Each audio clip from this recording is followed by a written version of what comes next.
Welcome back to the second channel. You might have noticed I posted a lot less on it. I've kind of moved the podcast over to the main channel. So if you're wondering where it is, well, hopefully you saw it over there. The idea being, I just want more people to see it. And I'm still not totally sure if that's the right move. Just YouTube is obviously moving in this direction where they want to bring everything into a podcast feed and consolidate. So I don't know, I'm trying it out for a little while, but if you are following for that, you can still find them over there. And this channel, well, I'm not deleting it, obviously. I just wanted to give you guys an overall life update. I've been up to a lot lately, even though you may not have seen me posting quite as much on YouTube right now. And I brought notes. I want to talk about all of these things today. I guess I already covered the podcast, so we're making great time here. So next up, the Salmon clamp. This was the big project of last year. It was amazing working with Condor Blue on it.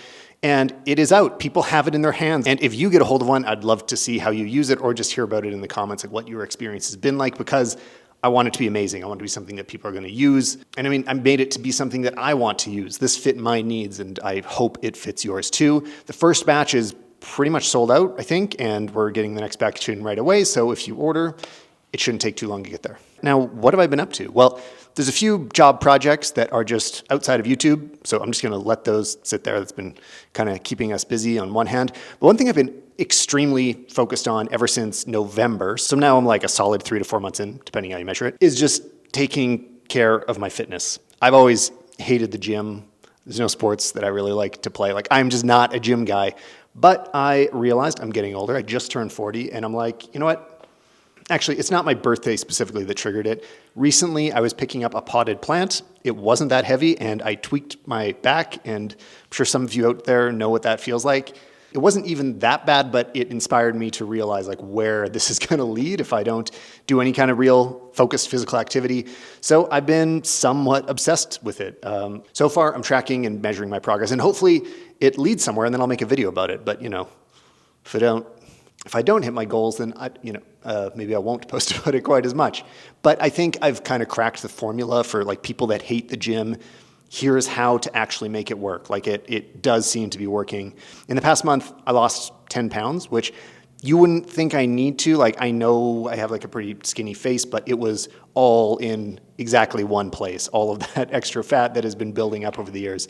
So it felt really good to see that I actually could shed that with some very strict intentional effort. But I'm taking notes, and I have lots of ways that this ties into tech. I'm using my Apple Watch for it, apps that I'm using. Like, I'll explain it all once I feel like I've succeeded. Now, maybe the most exciting thing is for my birthday, my wife got me a Leica Q3. It's beyond anything I could have asked for. I have a hard time buying like luxury gifts for myself because I want all the money I spend to be practical, and it ties back to our business. And it does tie back to our business, but it is a luxury camera. So it's very hard for me to justify myself. So Anya, thanks for pulling the trigger for me. I'm actually crazy about this camera. So I'll talk about it at some point. It's a little late in the release cycle to just do a straight up review. So I'm going to find ways to integrate it into the upcoming content. Hopefully there'll be a Fuji X100 review coming up, and maybe I'll do a comparison there. Let me know if you got any questions. And while we were traveling, obviously I was using this like crazy, and these are the best travel photos I've got in a long time. Like, we travel a lot, and I think I'd kind of lost a lot of the inspiration for just shooting what's around me, and this 100% brings it back. It's not that the sensor is better or the lens is better than, you know, the Canon or Lumix or Sony. Like, it's comparable in so many ways. The experience, though, is a million times better. Like, I just love it. I want to hold it all the time. I want to shoot with it. These are a few of my favorite photos from it. Again, I'll be talking about this a lot more. And finally, I want to touch on the Vision Pro, because this is a whole Apple platform release that I did not get around to covering because, well, we were in Romania when it was released. I could not get my hands on one. I still haven't been able to. I haven't tried it, and I'm extremely excited for it.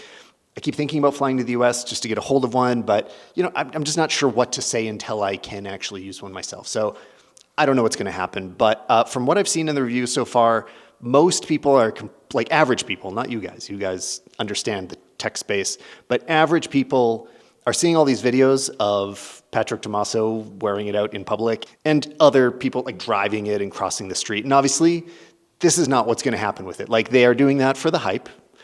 That's why those videos exist, and I totally don't blame them.